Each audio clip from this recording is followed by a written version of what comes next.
सबर करो। अच्छा।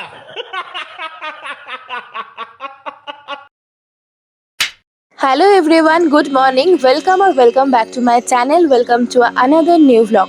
খড়গপুরের লাস্ট ডে ভ্লগটা এডিট করতে বেশ আমার কিছুটা সময় লেগে গেল, কারণ আমি চেয়েছিলাম একটু অন্যরকমভাবে এডিট করে তোমাদেরকে শেয়ার করার। তো তোমরা কিন্তু কমেন্টস করে জানাও যে ইন্ট্রো সেকশনটা তোমাদের কেমন লাগলো, আর তোমরা যদি এরকমই কন্টেন্ট দেখতে চাও, আমার এডিট এরকমই দেখতে চাও, সেটাও কিন্তু কমেন্ট করে জানাও।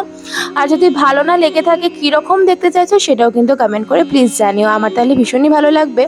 তো খড়গপুরের লাস্ট দিনে আমার তো শরীরটা খুবই খারাপ করেছিল, প্রচুরবার বমি হয়েছে, তো ওষুধ খেয়ে আমার উঠতে বেশ সময় লেগে গেছিলো। আর যেহেতু পুজো দেওয়ার ব্যাপার ছিল, তো কিছুটা রেস্ট নিয়ে তারপর পুজো দিতে গেছিলাম সামনে জগন্নাথ মন্দিরে।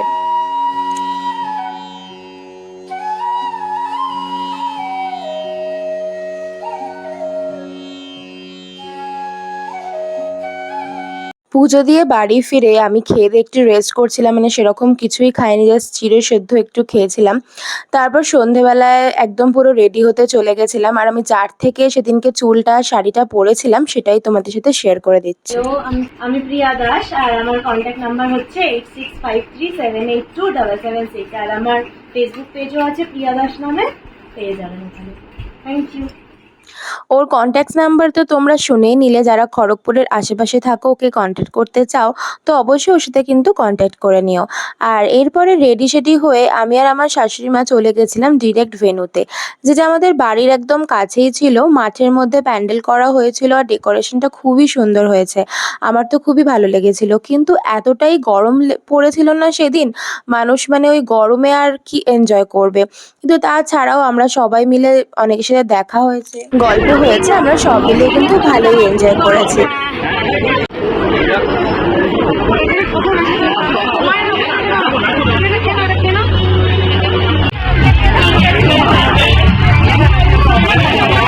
এই যে তুমি কেক খেয়েছো?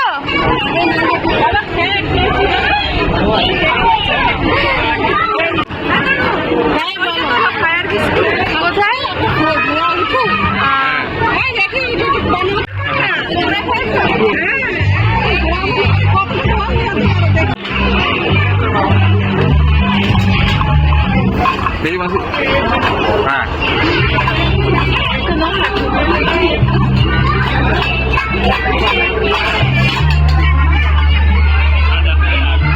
এত কিছু স্টলে ছিল, দেখে কি আর লোভ সামলানো যায়। আর সায়ন তো আমাকে কিছু খেতেই দিচ্ছিল না, আর আমার পিছন পেছন ঘুরছিল যাতে আমি কিছু না খেয়ে ফেলি, কিন্তু আমি সামলাতে পারিনি। তো ফার্স্টে এই ফায়ার বিস্কিটটাই ট্রাই করেছিলাম, তারপর ওকে পটিয়ে পাঠিয়ে কিন্তু সব কিছুই খেয়েছি। এতটা ভিড়ের মাঝে মামিকে অর্থাৎ বার্থডে বয়ের মাকে কিন্তু হাইজ্যাক করে নিয়েছিলাম, আর শুনে নাও কিছু কথা। কেমন পরিশ্রম হচ্ছে সেটা বলো।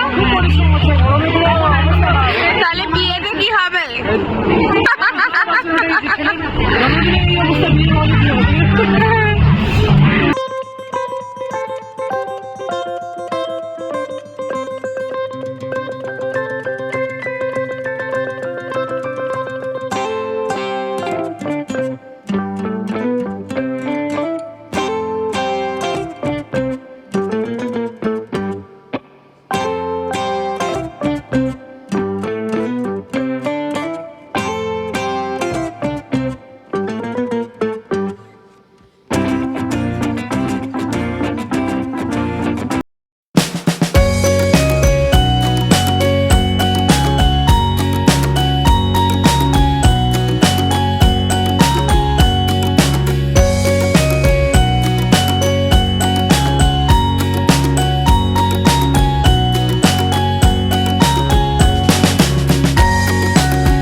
সাড়ে 10টা নাগাদ খেতে বসে পড়েছিলাম, কারণ খিদেও পেয়ে গেছিলো, যেহেতু সন্ধ্যে থেকে সেরকম খুব একটা কিছু খাইনি।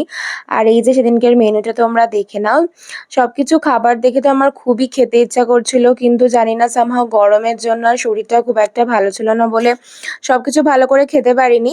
কিন্তু খাবার দাবার খুবই ভালো ছিল, অ্যারেঞ্জমেন্টসও খুব সুন্দর ছিল।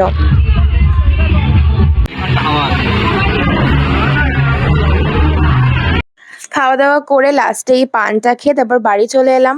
এখন বাড়ি চলে এসেছি, এখানে তো মারাত্মক গরম লাগছে কিন্তু খুবই এনজয় করলাম। মিডিলে আমার একটু শরীরটা খারাপ হয়ে গেছিল, আদারওয়াইজ খুবই ভালো লাগলো। তো তোমাদের এই ব্লগটা যদি ভালো লেগে থাকে অবশ্যই কি করতে হবে তোমরা তো জানোই, আমি আবার বলে দিচ্ছি, লাইক কমেন্ট শেয়ার করে দিও, আর সঙ্গে কিন্তু সাবস্ক্রাইব করতে একদম ভুলো না।